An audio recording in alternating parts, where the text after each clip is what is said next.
The suburban street is bathed in the golden hues of the setting sun. Birds chirp softly, and the faint hum of passing cars fills the air. At the corner of the street stands a modest gas station, its bright neon sign flickering slightly. The station, worn but clean, exudes a sense of nostalgia, a relic from a simpler time. Inside the gas station, Ben, a young attendant in his late 20s, hums a tune as he restocks the shelves.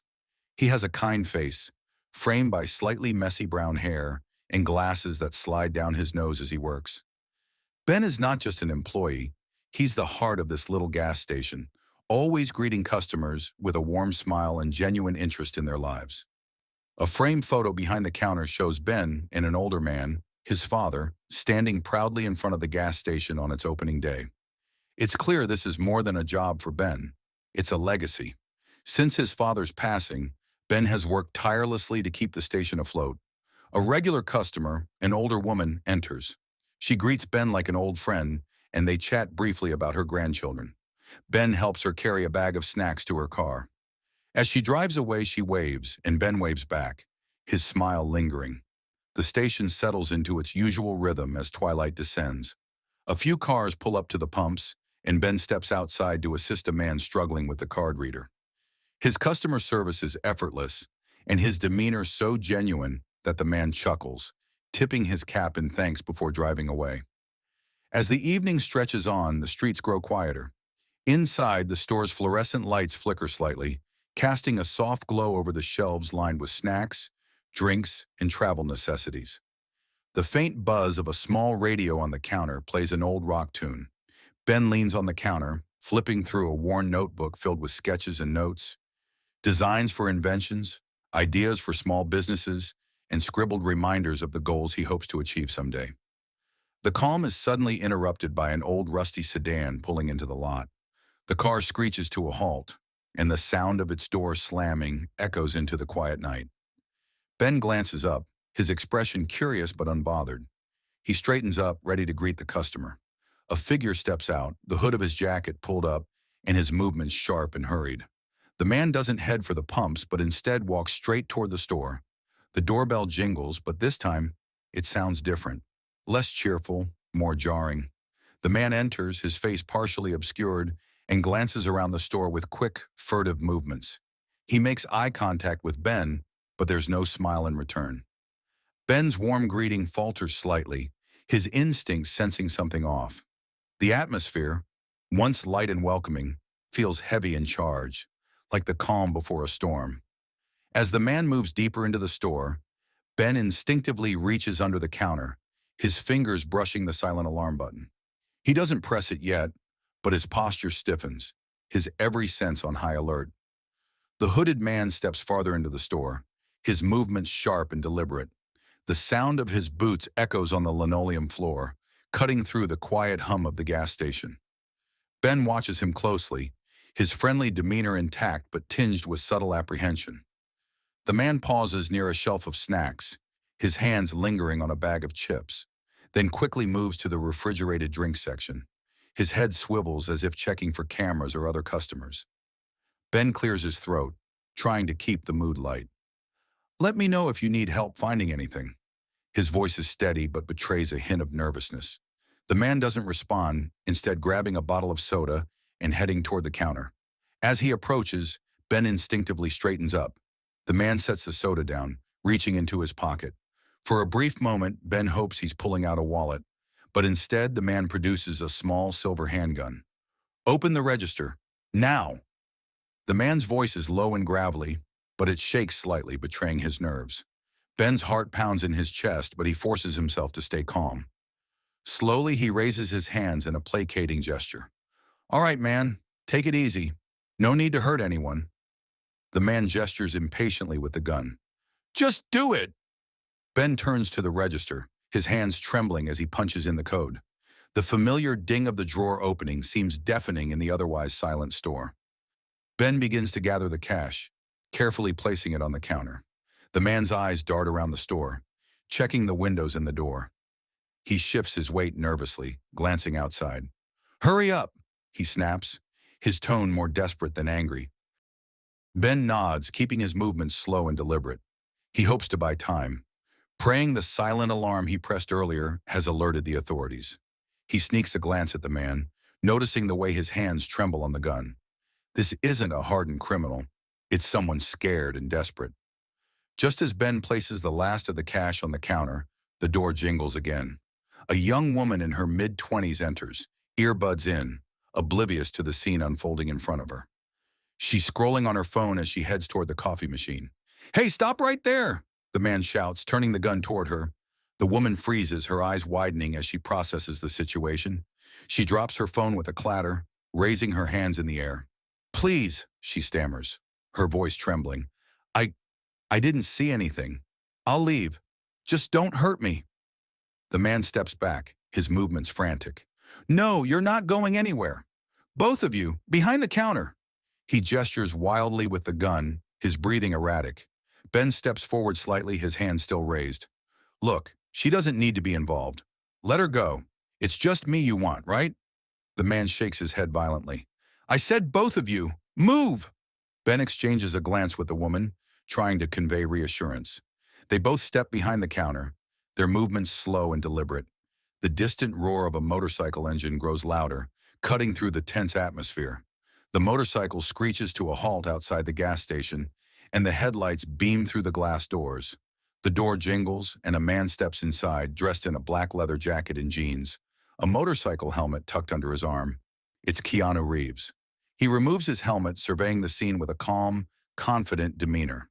The hooded man stammers, his bravado faltering. "What? Who are you? Stay back!" Keanu raises his hand slowly, his expression neutral but commanding. "I'm just here to get some gas." His voice is steady, his tone almost soothing. The doorbell jingles, breaking the tense silence. Keanu takes a single, measured step forward, his hands raised slightly in a non-threatening gesture. "Hey, man," he says, his tone calm and steady. "I just stopped by to grab some gas and maybe a snack. Looks like I walked in on something." The hooded man points the gun at him, his movements jerky and frantic. "Stay back. Don't come any closer." Keanu halts, his posture relaxed but deliberate. He sets his helmet down slowly on a nearby shelf, keeping his movements careful and nonchalant. "All right, no problem. I'm not here to cause trouble. Just take it easy."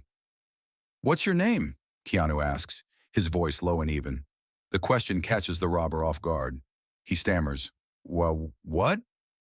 Why do you care?" Keanu shrugs lightly, leaning just a little against the edge of a display shelf. "I figure it's better if we talk like people, you know? Makes this less tense." The robber falters, his eyes darting between Keanu, the hostages, and the cash on the counter.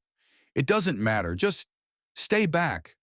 "Fair enough," Keanu replies, his tone never shifting from calm. "But you look like you've been through a lot. This isn't something people do unless they're out of options." The man lowers the gun slightly, the weight of the situation starting to show on his face. "You don't know anything about me." "You're right," Keanu says, taking another small step forward. "But I've met people in tough spots before. I've been in tough spots myself. Sometimes it feels like there's no way out, no one to turn to. Am I wrong?" The robber swallows hard, the gun trembling in his hand. His tough exterior begins to crack. "I didn't want to do this, I swear. I don't have a choice." Keanu tilts his head slightly, his gaze softening. "There's always a choice. Maybe it doesn't feel like it right now, but there's a better way than this. Let me help you." The robber shakes his head, his voice trembling. "Help me? How? You don't even know me." Keanu takes another step forward, his tone firm but kind. "I don't need to know you to believe you're worth helping. Everyone deserves a second chance." He gestures toward the hostages. "But this isn't the way. Let them go, and we'll figure this out together." For a moment, the robber doesn't respond. His shoulders slump slightly, the adrenaline giving way to exhaustion and despair. Keanu continues, his voice unwavering. "You said you don't have a choice, but you made one when you walked in here. Now you can make another one. You can choose to walk away from this and start over." The robber's eyes glisten, his inner turmoil evident. He looks down at the gun in his hand, as if seeing it for the first time. Slowly, his grip relaxes and the weapon dips toward the floor. The young woman lets out a soft, shaky breath, tears streaming down her face. Ben looks to Keanu with a mixture of awe and gratitude, his body still tense but hopeful. The robber finally lowers the gun entirely, his voice breaking. "I don't know what to do anymore." Keanu steps closer now, bridging the final gap between them. "You've already done the hardest part. You've stopped. Now let's figure out the rest." The robber looks up at Keanu, searching his face for any sign of judgment or deceit, but finds none. Slowly, he places the gun on the counter and raises his hands in surrender. Keanu nods, his expression both relieved and resolute. That's the right call. Outside, the faint sound of sirens grows louder, signaling the arrival of the authorities. The blue and red lights of police cruisers paint the gas station in an oscillating glow. Ben and the young woman sit outside on a bench, wrapped in shock blankets, giving their statements to a calm detective. The robber is seated in a police car, his head bowed. Keanu stands to the side, speaking quietly with another officer. Despite the chaos, he remains composed, answering questions with the same measured tone he used inside the store. The young woman, Sarah, turns to Ben.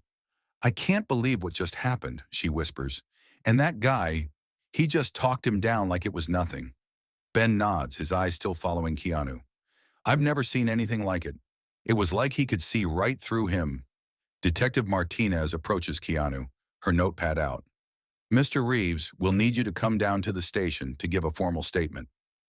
Keanu gives a slight smile. "Of course, Detective. Anything to help." Inside the interrogation room, the robber, whose name is revealed to be Mike Thompson, sits across from Detective Martinez.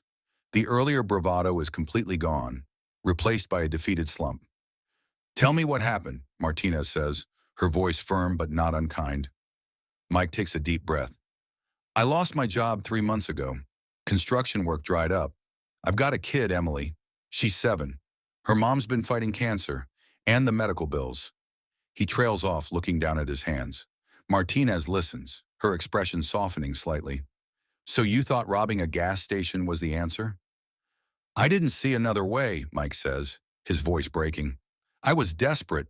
Rent's due, Sarah needs her medication, and I'm 3 months behind on everything." Later that evening, Keanu sits in the police station waiting area. He pulls out his phone and makes a call. "Hey, it's Keanu," he says. "I need to make a few calls. I want to help set up some support for that guy Mike." He speaks to a few contacts, a legal aid organization, a local job placement service, a charity that helps families with medical expenses. With each call, he's persistent but compassionate, turning a potentially devastating moment into an opportunity for support. Back at the gas station, now closed for the night, Ben sits behind the counter. The framed photo of his father catches his eye. He pulls out his notebook, the one filled with dreams and inventions, and begins to write. The events of the night have stirred something in him, a realization about compassion, about second chances, about the thin line between desperation and hope. A week later, Keanu returns to the gas station. Ben is working behind the counter, and he looks up in surprise. "Mr. Reeves," Ben says, "I didn't expect to see you again." Keanu smiles. "Just getting some gas. And please, call me Keanu." As he pays, Keanu slides a business card across the counter. "If you're interested in turning some of those notebook ideas into reality, give me a call. I know some people who might be able to help." Ben looks down at the card, then back up. But Keanu is already walking out, the bell jingling behind him. Months later, a local news segment tells the rest of the story. Mike has found a steady job through the support network Keanu helped establish. His wife's medical treatments are showing promise. His daughter Emily smiles in a family photo, looking healthier and happier. Ben is shown at a small startup incubator, presenting one of his inventions, a device to help small businesses manage their resources more efficiently. The gas station remains, a quiet witness to a moment that changed multiple lives, a testament to the power of understanding, compassion, and unexpected kindness.